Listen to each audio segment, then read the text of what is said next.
آگاہ اپنی موت سے کوئی بشر نہیں. آگاہ اپنی موت سے کوئی بشر نہیں، اور سامان 100 برس کا ہے، پل کی خبر نہیں.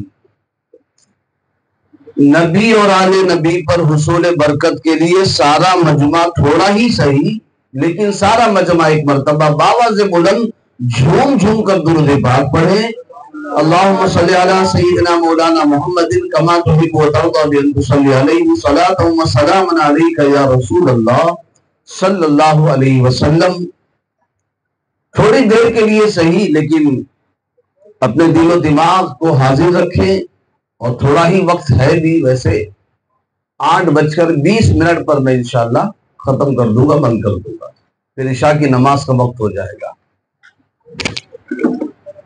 یہ محفلیں جو ہوتی ہیں بڑی مبارک محفل ہے، اور خوش نصیبی کی بات یہ ہے کہ اللہ کی نعمتوں میں سے ایک بڑی نعمت جو ہوتی ہے وہ نیک صالح اچھی اولاد. جہاں اللہ کی بہت ساری نعمتیں، وہ ایک نعمت اچھی اولاد کا بھی ہونا ہے. اللہ پاک ہمیں ایسی نعمتوں سے مالا مال فرمائے اور ہماری اولادوں کو نیک صالح بنائے. وہ میں نے اس لیے کہا کہ یہ جو محفل سجی ہے، یہ وسیم بھائی نے اپنے والد صاحب کی ایصال ثواب کی نیت سے سجائی ہے، اور یہ اچھے صالح نیک فرما بردار اولاد ہونے کی علامت ہے کہ وہ بچہ جو اپنے ماں باپ کو دنیا سے جانے کے بعد بھی یاد رکھتا ہے. یہ قدرت کا قانون ہے کہ جب وہ بچہ خود بڑا ہو کر پھر بوڑھا ہو کر دنیا سے چلا جاتا ہے تو اس کی اولاد بھی اسے یاد رکھتی ہے. یہ قدرت کا قانون ہے اور یہ چلتا ہی چلا رہا ہے. تو یہ ایصال ثواب کی مجلس ہے، اور حاجی صاحب جو ان کے والد صاحب تھے، ان کا یہ 40واں ہے، اس کی محفل ہے. اللہ پاک اس کی برکتوں سے ہم سب کو مالا مال فرمائے اور حاجی صاحب کی قبر میں اس کا بدلہ عطا فرمائے. قرآن مجید کی میں نے 2 جگہ سے آیت کریمہ کی تلاوت کا شرف حاصل کیا. اللہ پاک نے فرمایا کل نفس ذائقۃ الموت، کہ بے شک ہر جان کو، ہر نفس کو موت کا مزہ چکھنا ہے. اور دوسری جگہ فرمایا اذا جاء اجلہم، جب لوگوں کی موت کا وقت آ جاتا ہے، لا یستاخرون ساعۃ ولا یستقدمون، جب موت کا وقت قریب آتا ہے تو ہوتا کیا ہے؟ لا یستاخرون ساعۃ ولا یستقدمون، نہ ایک لمحہ ادھر نہ ایک لمحہ ادھر. جس کا جب وقت لکھا ہوتا ہے اسی وقت موت آتی. یہ 2 آیت کریمہ ہیں. آج یعنی اس آیت کریمہ کے ذریعے اللہ نے ایک اشارہ دیا کہ بندو، تم کو جو بھی منصب ملا ہے اس پر کبھی ناز نہیں کرنا. کسی کو امیری ملی ہے تو ناز نہ کرے، کسی کو جاہ و مرتبہ ملا ہے تو ناز نہ کرے. اس لیے کہ ہر ایک چیز کو فنا ہے، صرف میری ذات ہے جو باقی رہنے والی. اور فنا ہونے والے انسان کو کس بات کا غرور ہے؟ یہاں ہم جو بیٹھے ہیں نا، وہ اس لیے نہیں بیٹھے کہ بس مجلس ہو جائے گی اس کے بعد ہم نے کھانا کھانا ہے. اور الحمدللہ آپ لوگ تو سننے والوں میں سے ہیں. میں تو آپ کے بارے میں اچھا گمان کرتا ہوں کہ ابھی تو کھانا عشاء بعد ملے گا. کھانے والے لوگ تو عشاء بعد آئیں گے، یہ مجھے معلوم ہے. یہ سب آپ لوگ جو بیٹھے ہیں بہت نصیب والے کی مجلس کو بھی سن رہے ہیں. اور اصل روحانی غذا یہی ہے. وہ جو عشاء بعد ملے گا نا، اس سے تو جسم موٹا ہوگا، لیکن یہ جو مل رہا ہے نا، اس سے روح بڑھے گی. جسم تو پھر بھی مٹی ہو کر کے مل کے ختم ہو جائے گا، لیکن یہاں جب روح بڑھے گی نا تو قبر میں جانے کے بعد بھی وہی روحانیت بڑھتی چلی جائے گی. اسی لیے مجلسوں میں شریک ہوا کرو. تو کس بات کا ہم نے غرور ہے؟ اللہ پاک نے فرمایا منہا خلقناکم، اسی مٹی سے تمہیں میں نے بنایا ہے.